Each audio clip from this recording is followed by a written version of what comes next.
what can organizations do? What can corporates and smaller businesses do in terms of elevating cultural excellence that can appeal to people who are incumbents in their organization, but also candidates and new talent that they're looking to attract to the business? Yeah, and it's not a new idea, but one of my favorite quotes, I have a lot of quotes. I read a lot and I study a lot. And one of them is by George Bernard Shaw. It says, "This is the true joy in life, being used for a purpose recognized by myself as a mighty one." So as we've all gone into this reflection, thinking about what our time is going, our life is going, how am I being used? What is it that I'm doing that I recognize that feels meaningful to me, that feels purposeful to me? So for organizations to really, and I thought it was really great when you were sharing the Leading Minds Network about culture, that said it's not about the plaque you have on the wall, like the one here behind me. It's about your actions and your behaviors, right? How does your organization really show up? What is it really about? Is it just another way to print money for shareholders, which is not actually meaningful to anybody except the shareholders?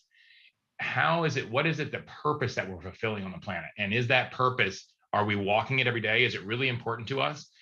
And does that attract the right type of people? I mean, so that if we're clear about our purpose, and if we have that in our culture and we're walking those behaviors every day and driving toward a purpose that we really feel ourselves as worthwhile, that'll attract other people that have that same belief that this is something worthwhile. This can bring the true joy in life by giving myself to a purpose that I recognize as by myself as a mighty purpose.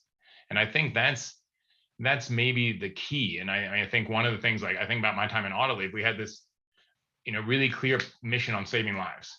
And that really did drive a lot of purpose. Like we would really take a lot of pride in like, hey, we were making products that save people's lives.